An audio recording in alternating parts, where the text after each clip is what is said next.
Folks, let me just give you a little bit of information about demonically inspired individuals who become tyrannical governors and legislators. What they often do is they oppress the righteous. They go out of their way to make it extraordinarily difficult for people like churches, pastors, and anybody else that wants to stand up for righteousness. They take away the freedoms of the people that they claim to serve. They trample all over the Constitution that they swear to uphold. And then they do things like put things into law in the worst time of the history of the people that they govern, and they allow $100 million not to go into helping people who have recovered from all the difficulties and all the problems that have been created by the tyrannical actions,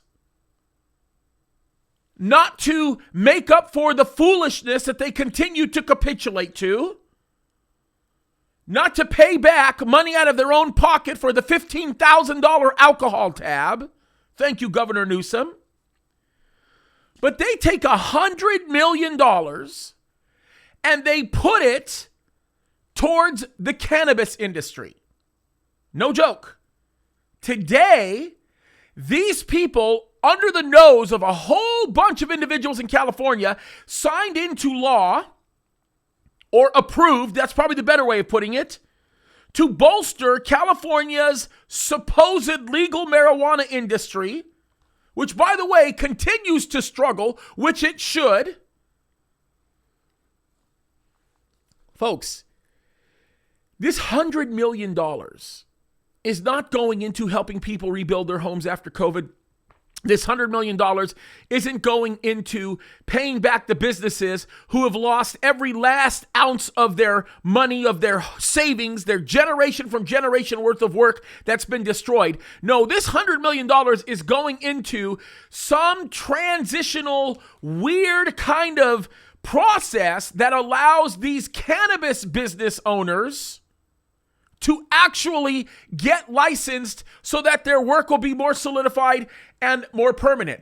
And what I think is even more reprehensible, tremendously reprehensible, what is more disgusting, what is more angering, what is more ungodly and demonic is the fact that not a single one, not one of these cannabis businesses, not a single one of them were told that they had to stop running their businesses during this time.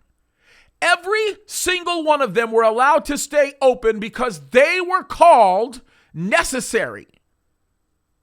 They were called businesses that were required for the general health and welfare of people to continue to function, yet we'll shut down churches and take away their voices.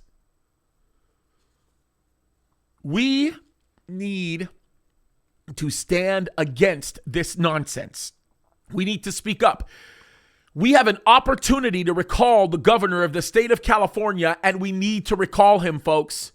There is going to be a special election coming up soon, and we cannot forget nonsense like this.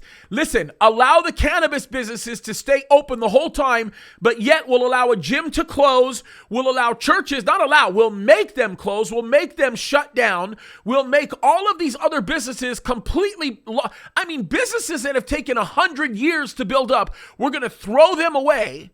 And then we're going to take the money that we basically squandered and stole from the American people, and we're going to give it to the marijuana industry? These people are losing their minds, and we must take a stand for righteousness. This is crazy. Folks, you are going to have an opportunity in the state of California to vote against Governor Newsom, and you need to do it. That's the bottom line. He does not deserve to be the governor of the state of California. And quite frankly, the craziness of these legislatures, we need to find out who literally allowed this to happen, who caused this to take place, and we need to learn who they are and vote them out of office and continue to require that they be held accountable. This is crazy. And I don't know about you, but I think We need to be people who will take this stuff seriously. We've been letting it ride for too long. Enough is enough. Let's take a stand. I believe we should be taking a stand because the Lord has made it clear that as Christians, we should be standing for righteousness. Whether or not we think we're going to win the battle, we need to fight the battle. This thing is spiritual, you guys. Enough is enough, and we need to be done with this. God bless you guys, and please don't forget, vote Newsom out of office, find out who these legislators are, and it's time to take a stand against wickedness. God bless you guys.